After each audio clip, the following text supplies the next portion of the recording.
Hello, people. Today we're going to do something that I've wanted to do for a very, very long time. I'm going to analyze the James Rutherford interview and processing in full, every single second of it.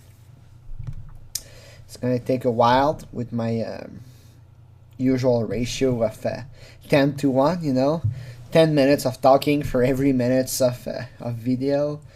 This is gonna take 1 hour, a long time, like a couple hours. 20 hours, I guess. So let's go. Okay, nice Corvette. Some people have commented on the Corvette and they say like, "Oh, that's a nice car for a teacher." It's a nice Corvette, but it's not really an expensive car. I hate to say it. It's not a cheap car, but it's not a car that is like $80,000 neither, It's the kind of car that a teacher can very well afford, If you think about it. Well, it depends on the school. Like some high school teacher earn like $20,000 a year. That's bullshit. I wonder why they do that. But for a teacher in an average school, like who was teaching in a Catholic school, that's pretty easy to pay a car like that. Like if you consider all the teachers that smoke or waste their money and stuff like that,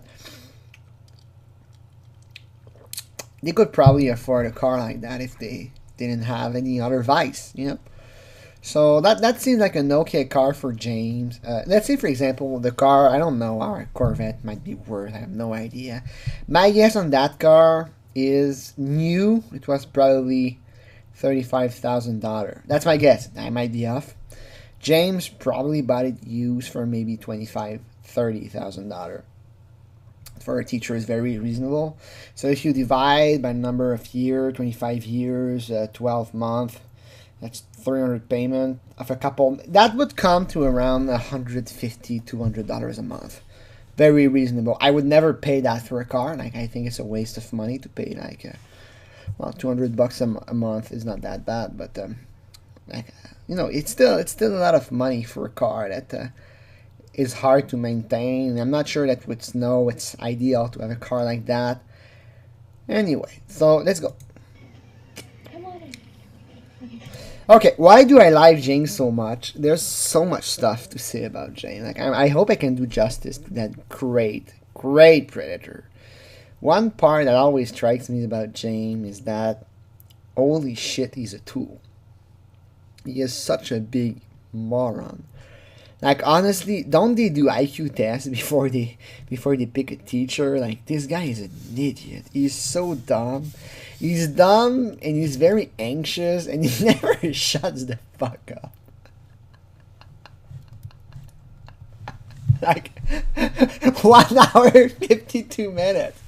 Let us agree that the Lorne, most people talk with Chris Hansen for like 10 minutes. And I'm guessing the police interview is no longer than 20 minutes. So that's 30 minutes. But no, James Rutherford goes all in.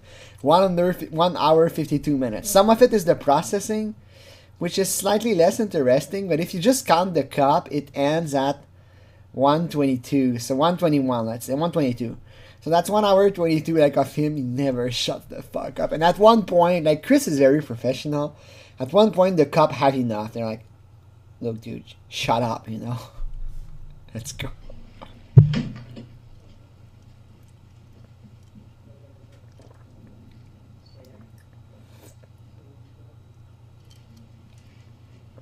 Okay, the way he walks. Just the way he walks here, the way he gets out. Let's watch it again. Right now, because he sees me. He sees me. So that's the decoy talking. She's probably inside and she's like waving at him. And James really like, I smell a little kid. And James is so fucking stupid. I don't want to spoil it. If you never watch it, go watch it. I've watched this like hundreds of times. I put it in the background. Just when I want to relax, I just press play and I put it in the background and just listen to it. And I'm like, fucking James Rutherford, But look at that way he walks out. So now he's here. The door opens. Is that door opening? I just want to click. This might take a while. I warn you. Yeah, the door. Or is the door closing? I'm not sure. Look at the door. Come on in. Okay, that's the decoy. Okay. The decoy basically opens the door and he's like, he sees me right now. Come on in. And that was the cute decoy. And if you watch the To Catch a Predator show, she actually showed him his belly. And he's like, nice tummy. Can I lick that?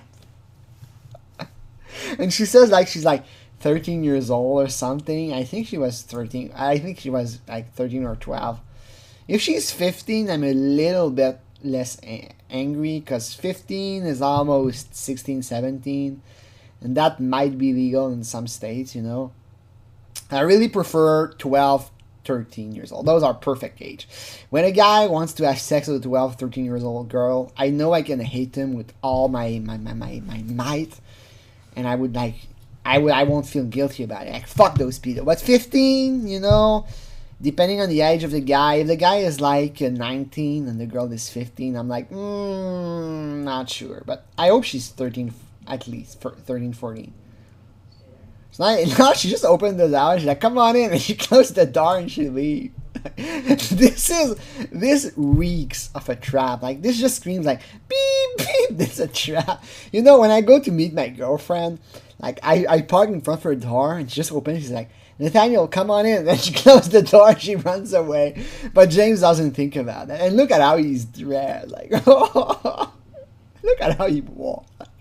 I wonder what's going through his head right now. What the fuck is he thinking about at this very moment? What the heck is he thinking about? I would like to be in his head at this very moment. Does he realize, like, in 10 seconds I'm going to be fucked beyond belief, you know? I don't think he does. I think he's like, I'm here, you know, I might as well get in. Now I drove all the way here. I'm curious. Maybe he's gonna play that, like, I'm Curious Predator. And doesn't he think at any point that it's a bad idea, you know? The girl's underage, so he's committing a crime. There's no mistake that he knew he was committing a crime. Okay, let's go. Then he knocks. Come on in. He knocks, the girl says, come on in. Very polite of you. And I think he knows something's up right now. Like, the stuff just doesn't fit, you know? Stuff... The fact that she, you know, he sees me at the door and I wave at him and he closes the door. And she's like, come on in. And when she's going to say, like, I hit my toe, like, I went to the door to meet you. And instead of just welcoming you inside the house, I ran back in and I hit my toe. That was their excuse in Ohio, you know. But at this point, he looks around and he's like, something's not right, you know. He's trying to find probably police or cameras. I don't know what he's looking for. And he's like, come on in. As much as I want to aid James, amongst the predator caught in Ohio, he's probably the smartest. Now, that doesn't tell much because, you know, it's Ohio. No offense to people living there. Well, it's Ohio. I should say it's Ohio in a rural area. You know, Chris says it like some predators couldn't find the house because we were in the middle of nowhere. And that's interesting, you know, to study, like, you know, it's not a big town. It's not like a Riverside, California. Anyway, Chris says, like, we wanted to see if people would still show up. So, to say that he's the smartest of the people around, like, already people that hit on kids and try to rape them are not very smart. So, he doesn't have much competition, but he kind of knows that something is up. He kind of gets, he doesn't barge him like Alonzo Way, for example. Now he knocks at the end, he knocks... The door is open! That's the kind of stuff I do. Like, I go to a house and somebody says, oh, the door is open. I just get in. And he just opens the door. He's going to stay there. I'll go finish getting ready. So she went to open the door for him and then she went back up, like sprinting back up. It didn't take that long to walk to the door. So that's the kind of meeting, like the girl goes to open the door and wave at him, and then she runs up, like, oh, I have to go finish getting ready. She could have at least met him at the door. I mean, first of all, he told you at what hour he was going to be there, so you don't have the excuse of you're coming in like impromptu, you know? You're coming in like unannounced. She knows he was coming at that time. She's like, oh, I'm just going to finish getting ready. Where are you? I'll be right back. I'll be right back. Sit at the bar and I'll be right there. Right, I'll be out here. Take a seat.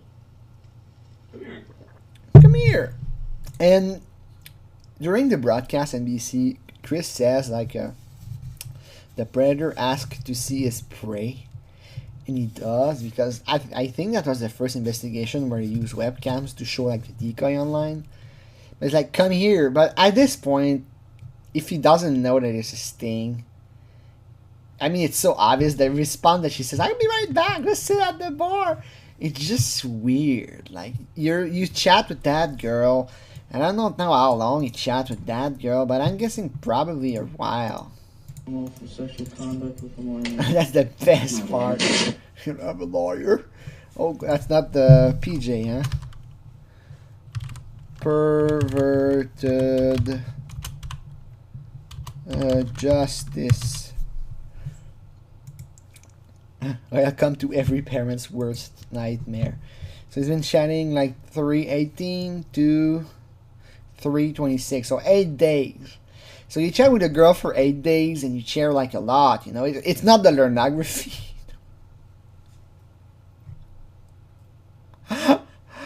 Okay, I remember the phone conversation going as such. 10 a.m. He called and said he was not coming. 12 p.m. Rutherford said, "Hey, look out your window. I have a surprise for you." When I look at the video screens taping the outside driveway, he was driving along to the backside of the house in the red Corvette. He told me to meet him outside. He was on his cell phone alone in his car. His voice sounded to have a small southern accent. I do hereby affirmed. Oh. That's weird. So I guess he just decided to come like out of nowhere. That might explain the way he acts. Like, come here. It's just like you show up to see a girl that supposedly wants to see you, and she just disappears. Like, oh, sit at the bar.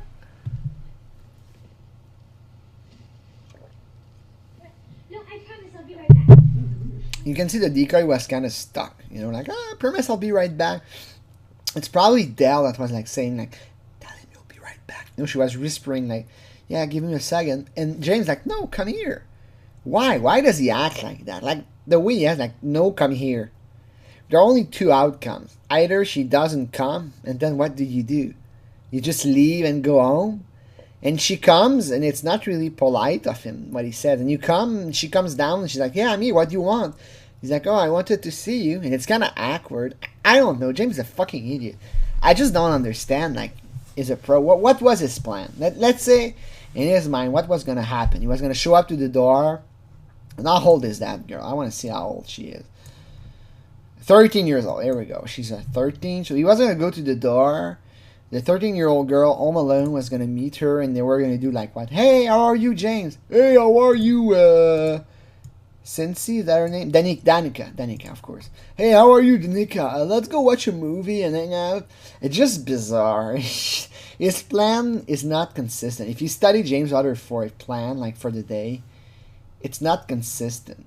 Here, just wait. Try to be like Now I close the Actually, I door. want you to come here. And I think it's not a good approach by Chris. I think he should have given it a few more minutes to really, like... I think he would have come in. Like, he closes the door, he feels more comfortable. But I think there's a real risk at that moment that James Rutherford is going to say, like, "Fuck an adult. Open the door and run." But once you know his personality, James Rutherford personality, we kind of understand why he stayed there. And by the way, it must be pretty weird for him to see his interview on YouTube, no? Like, to watch himself, like, years later. I know he just remarried with Rebecca Rutherford. What kind of girl would want to marry a fucker like that? Oh! I'm telling you, women, some of you are pretty fucked up. Some of the men, too. And he says, "That's what I thought. Like, I thought it was a setup." I hate when that happens, you know? Like, somebody goes to meet an underage kid, like, "Well, it's probably a setup. I'm gonna go anyway." That's what I thought. Like, it's a setup. Have a seat right over Now he's confident. The most fascinating aspect about James, he's such a good bullshitter. He's not a Kenneth Brinkman. He has a different type of bullshit. Like, the way he's gonna try to bullshit first Chris and then the cop, it's so different from anything. You know, he's like, he's gonna go, I'm gonna spoil it, but he's gonna go and use the divorce excuse so often. Like, "It's all my wife's fault. I wouldn't be here if it wasn't for my divorce." And he's trying, I don't even know why he tries to manipulate Chris so much. Like, it's his way to, you know, he panics like I got caught, I'm on TV and all that, but that's like, he's trying to do like some kind of catharsis on TV. It's just weird. He's a fucked up person, okay? We'll say that. He's like, he's gonna go and pour it off his chest, but it's just nonsense. And then with the cop, he's trying to really like get them to be friends with him, and I would say James is probably very good at getting people to like him, you know? What are you doing here? Chris Henson looks like a vulture. Look at the neck. Look at the back. He has his head leaned forward. It's a very practiced posture. It's not a posture that he did out of nowhere. Chris is a fucking good journalist. I'm sorry for swearing, but let's face it, okay? You might think what you want of Chris, and he has his flaws. I'm not saying he doesn't have any flaws. He tends to cut a few corners short, and I don't like that, you know? He doesn't do great reporting, like great like analysis of like deep insights about a situation.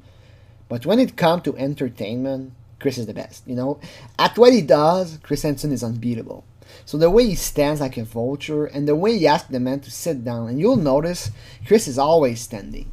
Always. Every single sting, he asks the man to sit down, and Chris is standing. Why? He's taller than the man. He's imposing. And he's an imposing figure. And if you notice, every single sting, he asks the man sit. Sit, you know, you tend to move less. You're not going to run away. At the same time, when he says, why don't you have a seat right over there? It's kind of polite. You know, you invite them to have a seat, to have a chat. It's kind of polite. I like it a lot. Chris is fucking good. So every sting is going to be wearing some very nice clothes. And that's probably a very expensive suit. It's probably a suit that is like $500. The way he stands, the way he acts like that, he acts imposing. He acts superior. And that's his way to get answers. Chris is a bully. I'm telling you, Chris is a bully. So we're going to continue part 2.